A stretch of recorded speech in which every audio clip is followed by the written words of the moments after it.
Then in terms of personnel, you go to the red state governors and you say, give us your National Guard. We will deputize them as immigration enforcement officers. The Alabama National Guard is going to arrest illegal aliens in Alabama, and the Virginia National Guard in Virginia. And if you're going to go into an unfriendly state like Maryland, well, then it would just be Virginia doing the arrest in Maryland, right? Very close, very nearby. That was none other than Stephen Miller. He is a known white nationalist. He is a known author.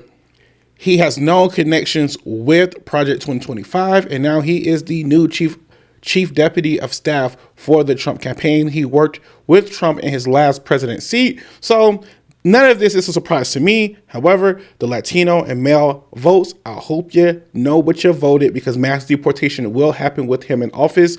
Let it be known, Latino, Hispanic men and and women overall combined did not vote for Kamala Harris more than they did Trump. However, Trump got about 24%, I think 24%. You could look at different numbers, more than what he got in the previous election. And that was another put him on top. And most of it came from the Latino male and Gen Zers. Now, with that being said, they have messages going out towards Democratic governors and states that oppose the mass deportation, because Tom Hoffman, or whatever his name is, he is the new Caesar of the border, and he has a message for all of those governors. Let's take a listen.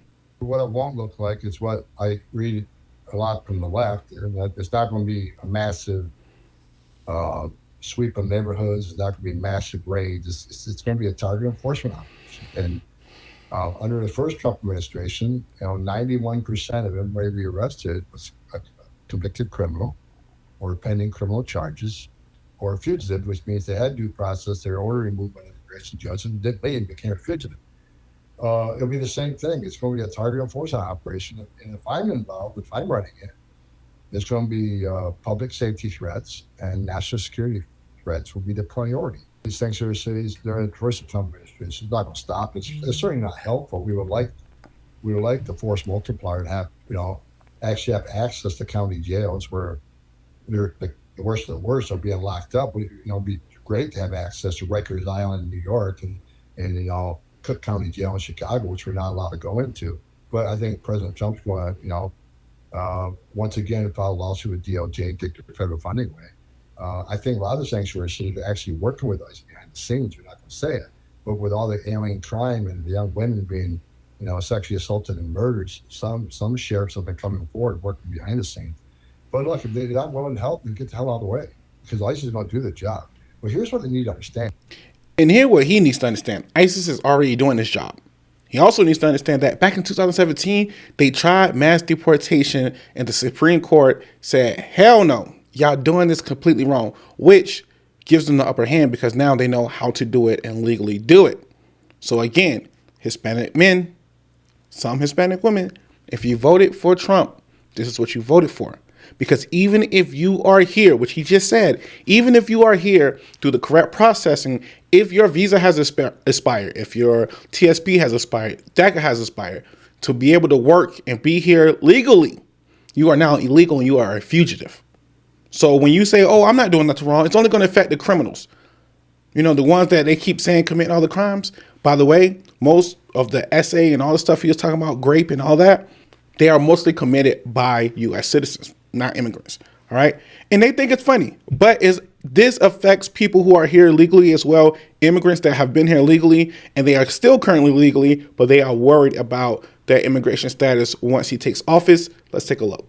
Y'all didn't punish Kamala Harris by not voting for her. Y'all punish people like me. Because while Kamala is powerful and well-connected and having a great time with her family right now, all the conversations I've had with my family revolve around what happens to me. In the next few days, I have to contact my lawyer and try to do an early DACA renewal, which we don't even know if it'll work because DHS has very strict regulations on how early you can submit your renewal. I have family members who have to pull together thousands of dollars to try to go from a temporary status to a permanent status. I have to have conversations with my boyfriend now about how our 2 to 3 year timeline is not going to work anymore, how we're going to need to expedite that in the next year or so. And that is all in the best case scenario that then let us keep our work permit and just let them expire. Because there is a world in which they decide their work permit is just no longer valid. And before you try to say, oh, Trump won't really do that, yes, he will. He already tried. The Supreme Court said that he didn't go about it the right way. So he knows exactly what to do this time around. Going into And that is my point. She's here legally. They know how long the process takes. So she's trying to jump the fence and she's trying to apply early, but they might say you're applying too early. And then when she goes to apply, she might expire. Now she's a fugitive. Now someone who's not committing a crime, she's paying taxes, she's working legally, and now she's going to be deported. That what could happen to her. But y'all voted for that. That's what y'all wanted. But it's just criminals, just all crooks and criminals who committing, major crimes. People who are not committing crimes at all will end up being deported because of this. All right. But as Fox News, they think it's hilarious. And there will be massive clashes because you're going to have cameras out there making sure that they capture the images of ICE coming along and taking these people away, and they deserve to be taken away. Sometimes you have to do tough stuff, but AOC is going to be there tying herself to migrants. It's going to be hysterical. But sometimes dad has to do the tough. It's going to be hysterical. He thinks people who are coming here legally and possibly being deported is hysterical. Do we have a border issue? Yes. But mass deportation never works. Tried it in 2017. Didn't work. You have to change the structure within of how you can make migrants legal on a permanent status and give them resources to pay taxes, to work, to be productive in this society. It's not going to stop. It's not going to happen. All right. And you can't go to Canada because Canada just paused. They just paused immigration for the next 3 years. And that was done on purpose. Don't let them tell you that it wasn't. They just did this in October, and that was done on purpose. You think they don't plan ahead if Donald Trump wins and mass deportation happens, what's going to happen to Canada? They're like, whoa, slow it down. Slow it down. We ain't going to have y'all come over here. We don't got enough room. Talk to the U.S. That's what's happening. So Latino and Hispanic voters that voted for Trump, when your family members get deported and kids are being separated, just know you supported this, all right?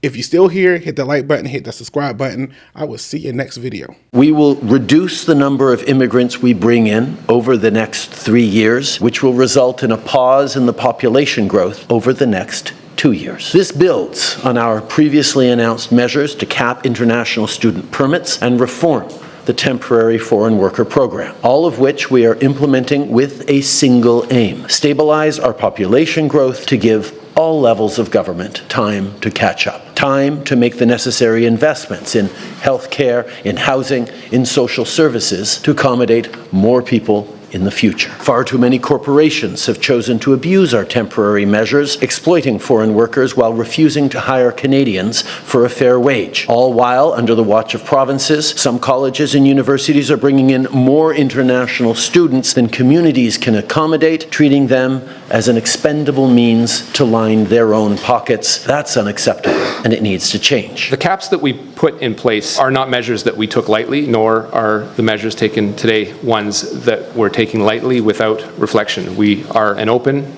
country, but not everyone can come to this country. Permanent residency is something that we hold dear. It has a value, as does Canadian citizenship.